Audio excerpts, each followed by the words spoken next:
Oh, speaking of good things, you hear that we're so back? And that's not a joke. But look, I'm not going to waste all the time I'm in. I'm going to talk about his running mate.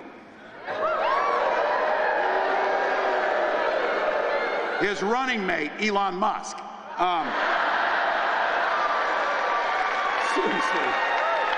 Seriously. Where is Senator Vance after he got asked the simplest question in the world at the debate, did Donald Trump lose the 2020 election? And after 2 weeks, he finally said, no, he didn't. That's where he's been spending his time.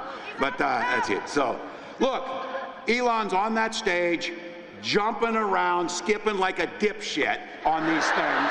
You know it. We're so back. We're adopting the Voshite playback. What a wild move for a remarkably unathletic man to adopt as his signature play.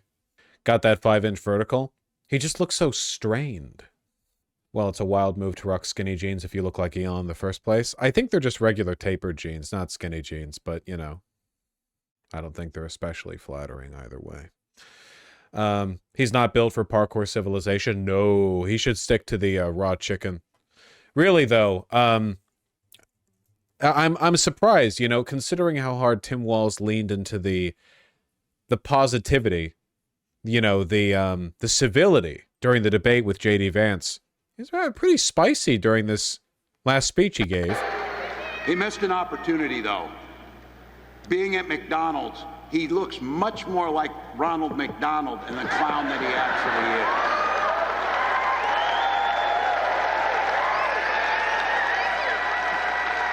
Tell me you don't see this one coming from a mile away. And Ronald wears less makeup. You saw it coming. You saw it coming.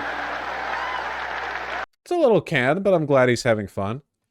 Unfortunately, it doesn't matter because, as we've established, this remains a coin flip no matter what. But make him the nominee, please. Yeah, if only. Tim Walz had an interview on The Daily Show, and it was great. Yeah, I saw a clip of it. Sadly, I can't play parts of that. I bet part of his performance issues in the debate was trying to do what the DNC wants him to do and not what he wants to do. Maybe. It's good. I'm tired of having to pretend these people are deserving of anything more than ridicule. Well, fascists hate ridicule more than anything else.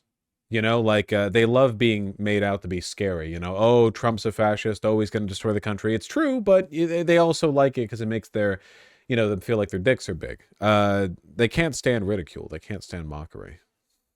This is to keep us from being doomer. It isn't to win votes. I still don't think this is a coin flip. There's good evidence that polls are getting flooded with junk GOP polls. Yeah, I've heard that. I mean, it's not like it's a fair shakeup anyway. We're not fighting for the popular vote. We're fighting for the Electoral College. We're going to have to deal with all that bullshit on the actual election day and probably months afterwards. I mean, it's going to take weeks to sort out it's going to come down to like every county in Pennsylvania, in North Carolina. I'm going to be fighting over all of it. I love having to win every molehill. I love that the fate of the entire country is going to come down to maybe 3 or 4 purple counties in the country. 330 million people.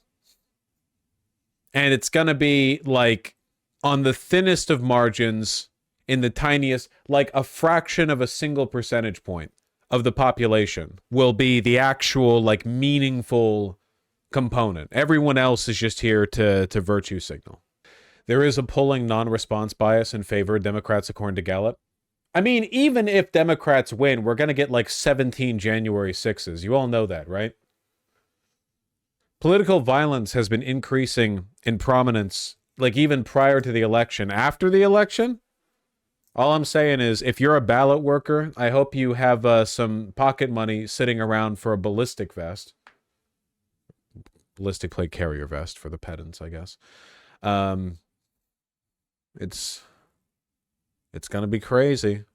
I live too close to DC, don't say that. Actually, DC is like the safest place to be, right? Like, unless you're in the Capitol building, you're in a incredibly blue, not state, you know, district. And you're also next to the Pentagon. You're right there. Sort of. People forget Southeast exists. I still believe that, like, the Capitol Hill lawn had lasers that they just didn't turn on. I know it's cartoonish in my mind, but given the amount of money that goes to the Pentagon, I still feel like if anything got rowdy, there's just a big red button. The Joint Chiefs of Staff all have like the keys and they all have to turn it right at the same time. And they activate the like neutron bomb that vaporizes all people who voted for Donald Trump. I'm pretty sure they have some kind of SAM site in the room. Well, that is true. 100%, yeah. They got anti-air shit all after 9/11. You're tripping over anti-air missiles when you walk down the street in DC. Every single like square of concrete on the sidewalk can actually be like hinged off. There's a little silo underneath it. This time Biden is in control, the lasers will get activated. That is a very valid point. Yeah, that is like the big blue pill, I guess, or red pill, or black pill, or white pill. It's some kind of pill, is what I'm saying, that Trump was in office during January 6th. And after January 6th, we had like the United States was effectively controlled by the military between January 7th and January 20th when Biden took over. But this time, Biden will be in control, leading through, like, assuming Kamala wins, loses, whatever, like, Biden is the person in the Oval Office. Yeah, we'll see what else, Ben. Another $20 billion to Israel. That's true. Jan 7th happens. 3%ers are marching up the stairs, the Capitol building. Biden deploys more anti-air to Israel. Very good. Very, very good. Sends the National Guard to Israel. Not even that much of a joke. It's so f***ed up they didn't get Trump in between January 7th and January 20th. You know the Joint Chiefs of Staff were talking about it. 100% they were talking about it. It'd be funny if it didn't hurt. Yeah. Millet for sure. Oh, Millet was like sitting in his office like this. Like, just like waiting. They considered Article 25ing him or something too. We could have had it. We could have had the classic, what was it they played in Russia when the coup happened with Putin? They played like the, what's the thing they play? It's like the Swan Lake. Yeah. We could have had our Swan Lake day. We could have had the better timeline. The TVs all come back on. Millet is in the Oval Office. Millie, not Millet.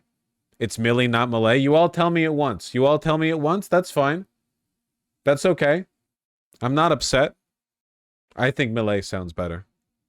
Where did you hear about the whole military rule thing on January 7th to January 20th? I want to know more. I don't think there's much like official accounting of it, or like I think we mostly just have, it's kind of like a vibes thing. But after January 6th, a bunch of people in government and the Joint Chiefs of Staff were like, that was a cool move you pulled, Trump.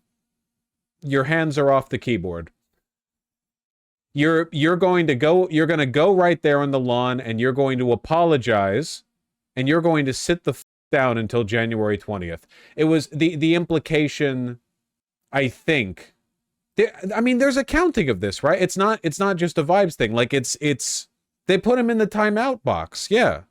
That really should have been the end of it. Yeah. No, whatever. There are multiple military officials on record confirming they basically just blocked his phone. That's really funny. I remember him not being impeached for it. Well, of course he wasn't impeached for it. He wasn't impeached for any of that shit, because why would any Republican senator vote to impeach? How long do you expect it'll be to know the results?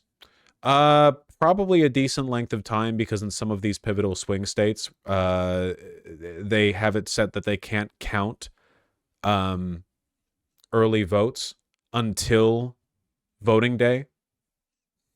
Within a day or two, we will know how the majority of things shake out, but depending on how close it gets, we might have to wait a while. Also, keep in mind the interference. Yeah, we have no idea. They're with you? Heavier Millet? But that's a different Millet. I was talking about the general. The 4-star general who resigned? The woke general? The woke Pentagon general? I know Millet is pronounced like heavier Millet. I know that's Millet. Millie? Well, no, it's... Yeah, Millie. Oh, fuck, I'm racist. Wouldn't you be anti-racist, actually, for making that assumption? Yeah, Javier Milei, the 4-star general. You mean contact Mike the Boxer? Shut the